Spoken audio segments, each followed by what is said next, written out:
As well as this vodcast, you can watch The Chasers' War on Everything Wednesday nights at 9 on ABC Television or download it from abc.net.au/chaser. This program is classified M and is not recommended for children under the age of 15 years.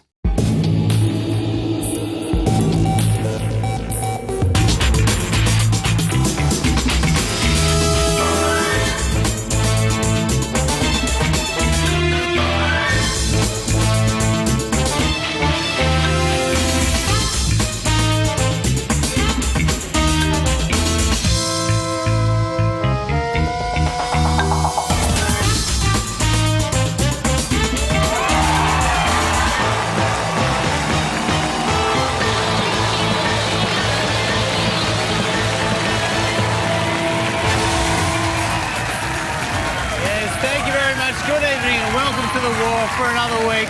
Great to have your company as always. And Chris, quite a lot of ground to cover this week. Well, there is. It's been a week of extremes, hasn't it? On the one hand, David Hicks pleaded guilty, but everyone still thinks he's innocent.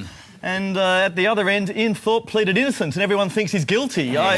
Maybe they should swap places, I'm guessing. Yes. There's been a lot of cynicism about the Hicks plea bargain. And look, the conditions imposed upon him are quite strict. I mean, he's not allowed a ticker tape parade. He can't do any media for a year, but in the cruelest condition of all, he can appear on the catch-up. It's terrible.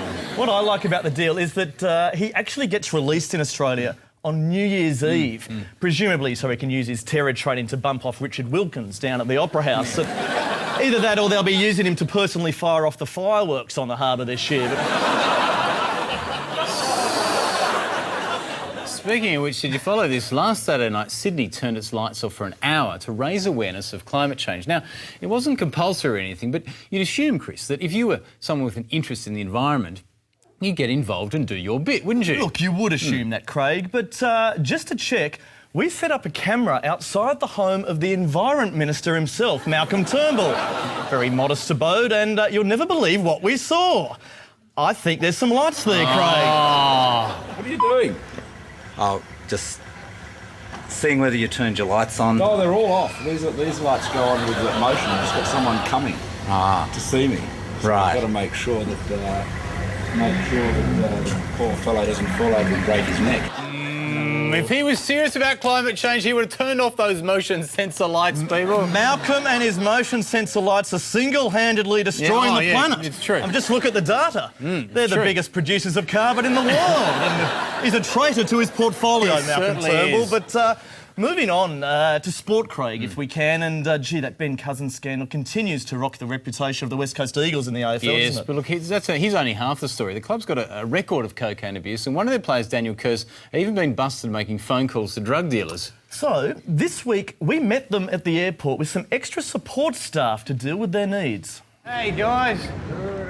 Hi there. Supplies after a long flight, boys. Come on. Hey, I'm the new mascot. Hey. The West Coast Eagle. Yeah, let's play, guys. Come on. I got the half-time entertainment here, boys. Oh, yeah. Come on, boys. Give us a hug, Chris. Come on. Now give us an E. Come on. Come on, Daniel. Show us some love, mate. Come on. Don't turn your back on me now. It didn't used to be this way, Daniel. Come on. The official dealer for the team, mate. Come on. Come on, guys. That'll be great for you. At least I can admit I got a drug problem. Come on. There's the bus, boys. Party bus. Okay, let's get on the bus. Come on, guys. Hand pass. Oh, Benny wouldn't have dropped that. Bloody hell. He's straight for the party. Oh, I can't wait. Nice out, boys. Can we get out? Sprung. I don't think I want to associate with us anymore, West Coast Eagles. No. They've got snobby. Oh, man. I just need to sit down a while. Jeez, waste not, want not. Come on, boys, you can all get into it. I like to share with my friends. Come on, boys. That's good shit. Flying high. Woo!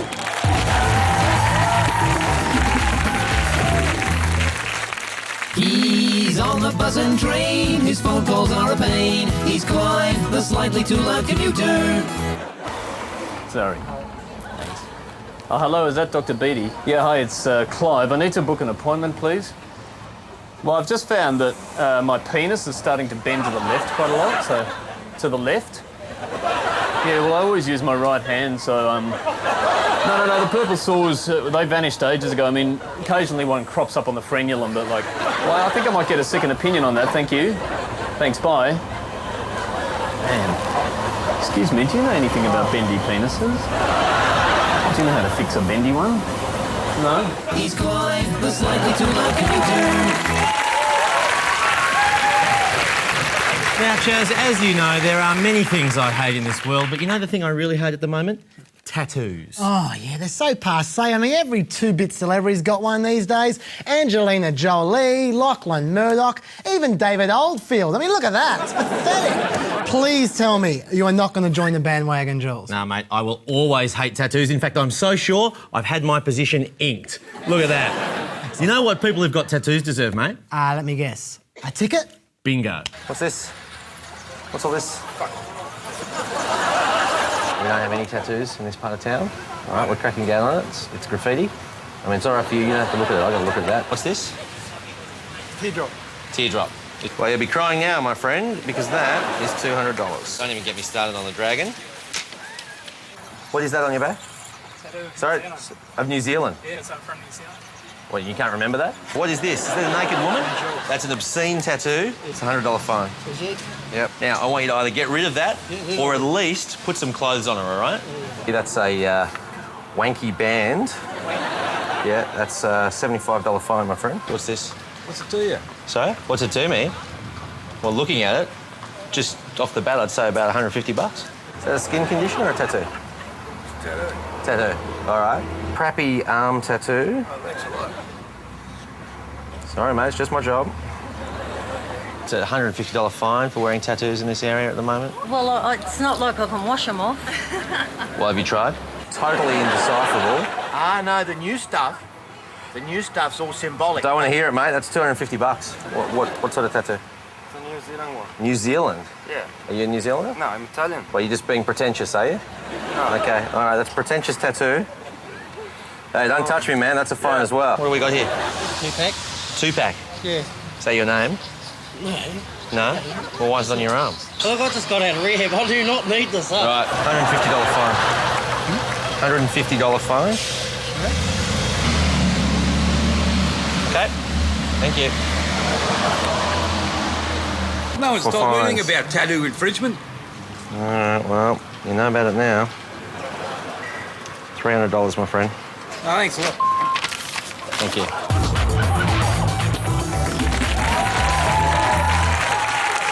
Tomorrow night on 10, it's nearly crunch time on The Biggest Muslim. With only 3 Islamics left making the ultimate journey of transformation. I came onto the show to lose as much of my Muslimness as I could, so people in this country would start to accept me and maybe treat me as a more normal person. They've gone from this to this. Kevin, Bruce, Ken. So we've got to lose Muhammad. But how much less Muslim can they become in the final 2 weeks? Since I came to the house, I've lost over 40% of my faith.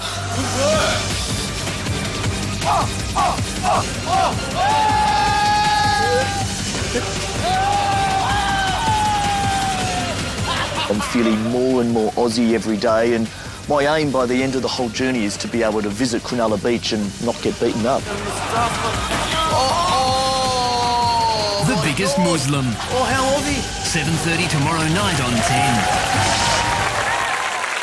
Now, one story that caught my eye recently concerned this judge from Delaware, USA, and he punished this convicted sex offender by actually making the guy wear a T-shirt that said sex offender, like this one here. That's right, and apparently his friends, whenever they're with him, are now legally obliged to wear this T-shirt. I'm with sex offender. Yeah, I mean, the question, though, is, you know, do T-shirts really work as a punishment? I mean, do they really alert local people to your deviance? Well, to find out, we sent Charles Firth into the heart of Delaware, USA, with a new range of punishment T-shirts.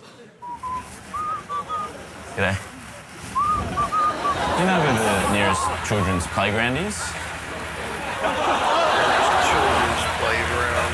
Excuse me, do you have the time? They make you wear that shirt. Oh, this? Oh, no, this is just my flatmates. This is just my flatmates. Are you sure? Yeah. Because I know they make people wear them shirts. You want some help with your bags?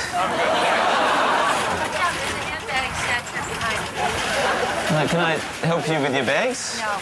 Look at that shirt of yours. I'm not so sure, dude. You sure? I can help you out. Yeah? Yeah, but look at your shirt. Are you the owner of this truck? Does that go back to the depot? Depot? Yeah. What do you mean, back to depot? Yeah, back to the depot. Okay, thanks. Can I get a doppio espresso with a twist of lemon, please? With a twist of lemon? How much for an 8-ball? I don't know what you're talking about. Oh, this? No, these are just my friends. No, not a crack deal. Oh, just hang around. Thanks. Hello. Do you need a babysitter now? No, she goes to daycare. Never mind. Bye-bye. Bye-bye. Bye-bye.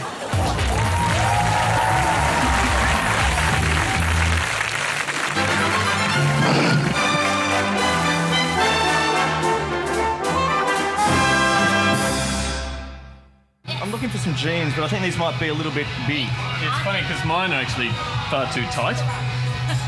But maybe we can work this out together. These jeans were not designed for me. I feel like such a goose. Anyone not blind can see these pants are way too loose. These jeans on me are far too small, although I'm weedy and slight. They're quite restrictive on my balls. These pants are way too tight. But it's not so bad when we got each other. Love will conquer it. Mine are loose. Mine are tight. Mine are loose. Mine are tight. Together we're a perfect fit.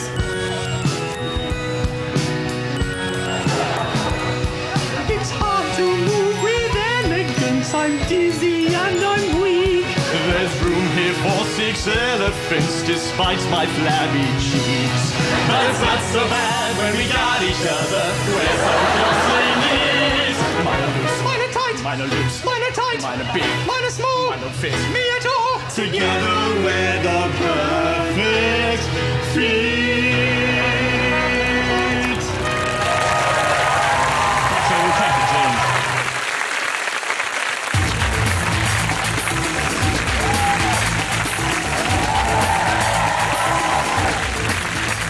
Yes, time once again to set the world right, Jules, in the segment where we take on tough problems and offer an easy fix. And first up, Pauline Hanson and David Oldfield. I tell you what, I feel dirty just talking about these two.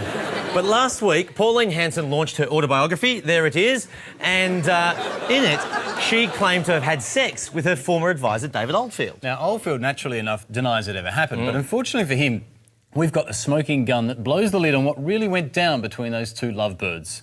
David Oldfield, we found the dress that Pauline was wearing on that night and it's got a stain on it. This is the dress she was wearing in '96, isn't it? I think she wore it. Is it bringing back memories? I'm sure she wore that dress more than once. More than once? So it might not be your stain. Just give us a quick sample. I can put the dress on if it turns you on. I haven't got time. Come on, quickly. You haven't got time. It'll only take a minute to it. Are you sure you can't give us a quick sample? Just on the way in. I really can't, guys. Do you want me to help out? No, come on, why are you putting it in? We should do a comparison. No, come on, I'll get a sample just while you're going in. We'll do it in the car?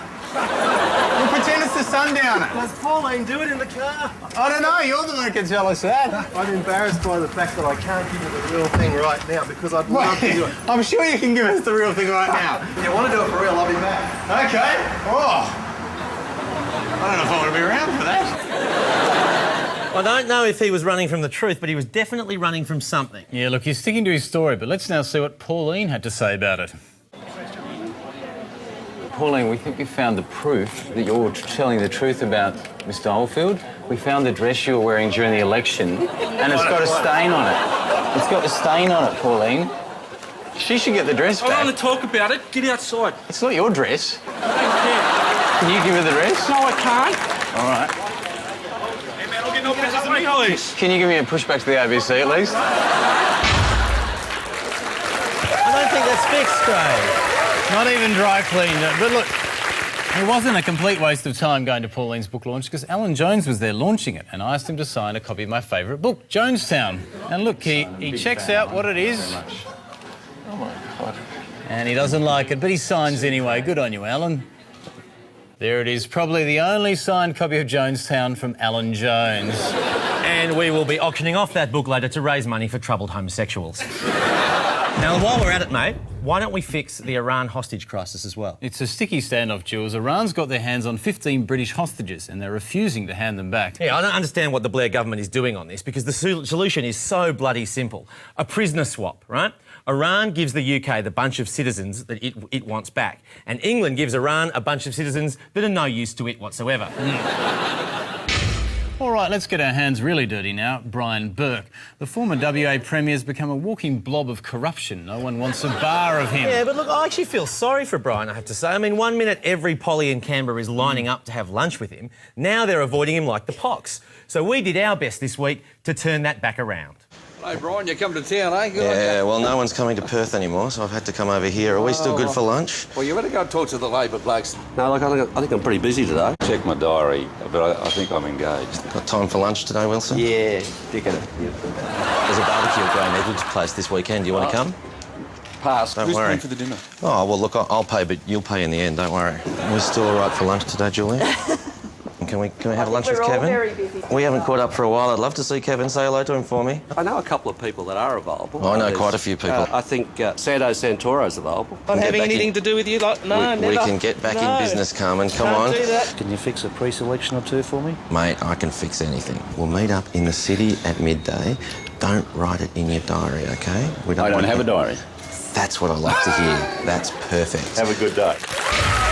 All right, our final problem tonight, recycled water. As you know, Jules, we're in the middle of a drought, and pretty soon we'll have no water left unless we start recycling sewage or desalinating seawater. Yeah, Craig, some of the country's best minds have been trying to solve this. People like Peter Debnam and Peter Beattie have been out there doing water taste tests with the public, but all to no avail. So we thought we'd set up a taste test of our own this week, and we put our best man on the job.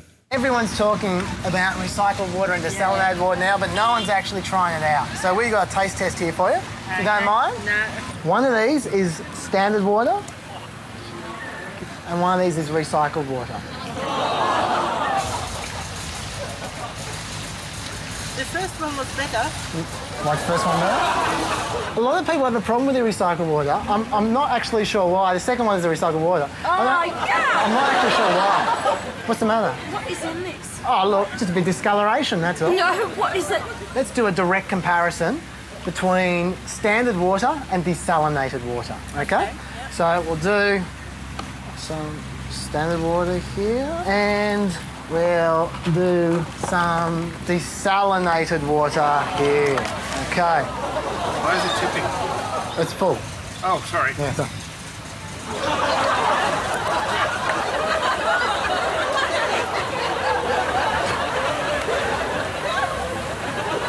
Green day. What about that? Can you tell which one's the desalinated water? Try again, try again, try again, try again. Something in it.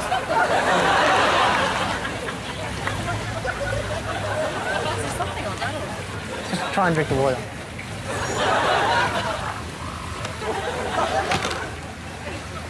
Can you tell which one's desalinated? Why is there a fish in there? You get the odd impurity when you use seawater. Every now and then something gets through.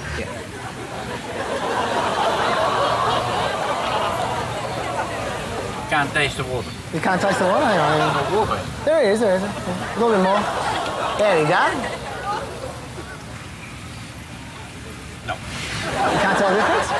Pretty much the same. Okay. No, because you know why? The smell is putting off the taste. But the taste is okay. It's just the smell of the fish that's the problem. So you'd recommend if when we do desalinated water, we take the fish out? Absolutely.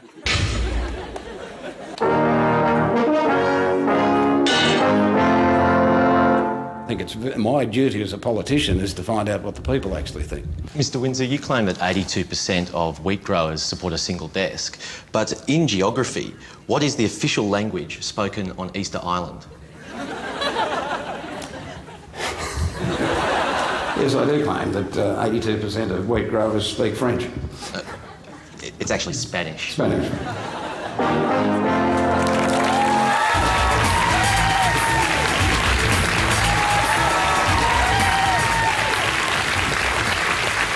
Well, unfortunately, we don't live in a country where we get real news, so we thought we'd bring you a taste of what you're missing. Comes from an American TV channel called Fox News, who pride themselves on being fair and balanced. And no one is more fair than the Super Mario of tabloid journalism, Fox presenter Geraldo Rivera. Now, just listen to Geraldo's calm, dispassionate views on this man's prison sentence. You look at this man and you say, the death penalty is really not enough for John Evander Cooley. You want him to be stoned. You want him to be skinned. You want him to be cut up in little pieces. And you want this person to suffer. Yeah. Look, Fox has an incredible lineup of presenters, doesn't it, Andrew? It does. So when one of their hosts is sick, they can only be replaced by the creme de la creme. I'm Chuck Norris filling in for Sean Hannity. Yep, Chuck Newsman Norris. Now, you know, Chuck actually has a very impressive background as an investigative journalist. I mean, did you see the way he dealt with that politician during the AWB scandal?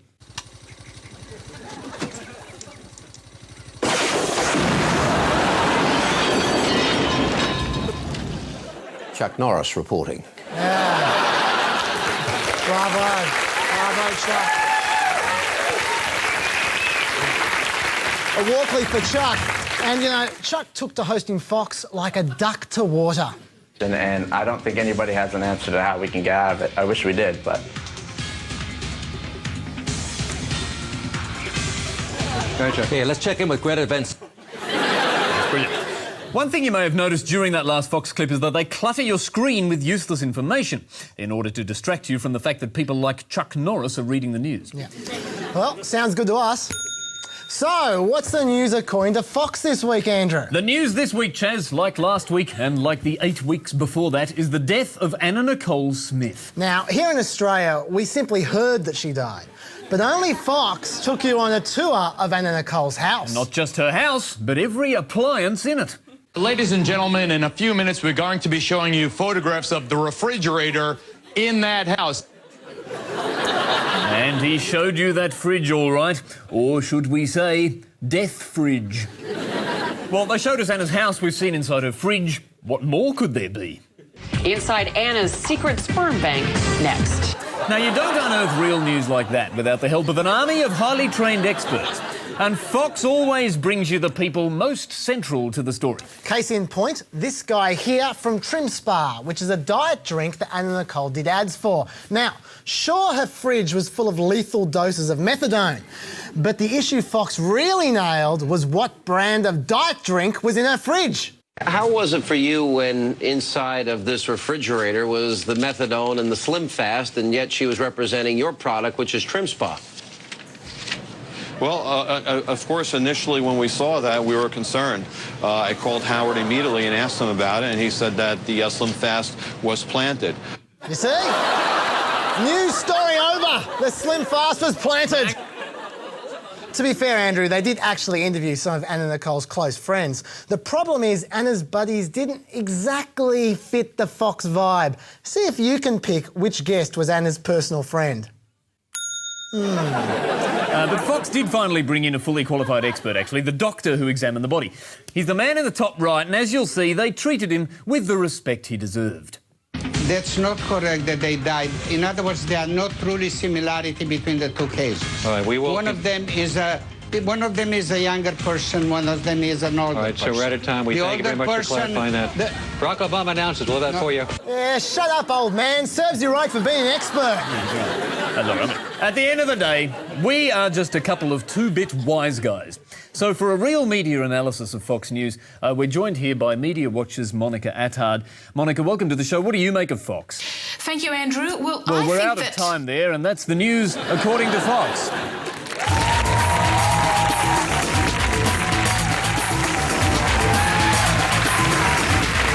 Now, guys, you know, I have this theory that people are always incredibly polite towards people with disabilities. Absolutely. We're always very polite to you about your mumble and your gap tooth. Thank you very much. Yes, but no, it is true. Look, people will go out of their way not to offend anyone with a disability. No one wants to appear to be prejudiced, even when it's perfectly appropriate to be prejudiced. Such as when? I mean, when would that be appropriate? Well, personally, I don't think blind people should be allowed to be taxi drivers, for instance, you know.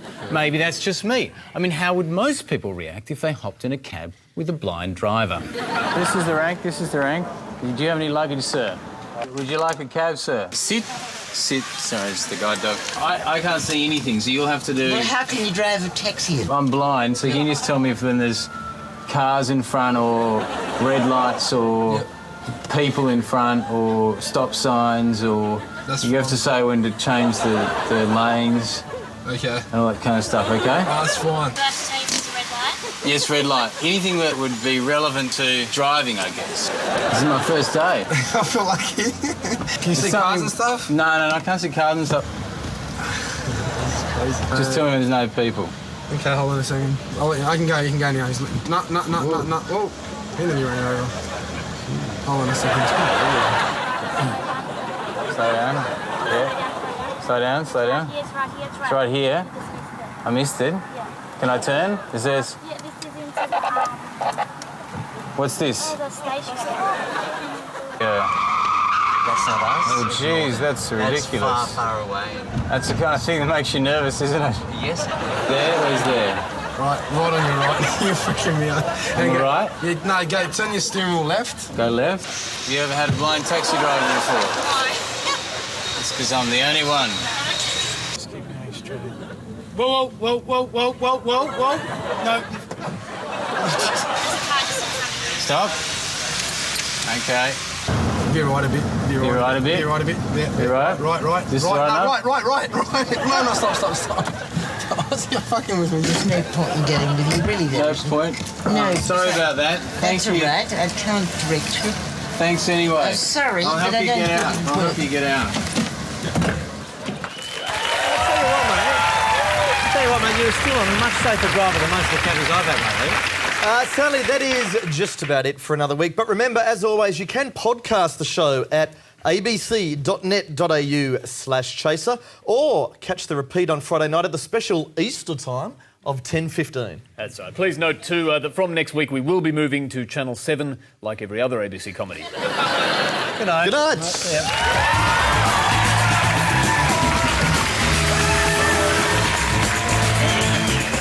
We're rounding out the questions, sir. I got plenty. You want another one? Yes. All right, okay. See if you can get a piece of pie.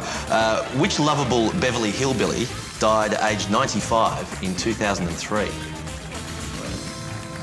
Was it Granny? Sorry, you can't get assistance from your press secretary. That's not allowed. No, it wasn't Granny. It was the old fellow. What was his name? Jed. No, I'm sorry. The correct answer was Buddy Ebsen. Yeah, that's him.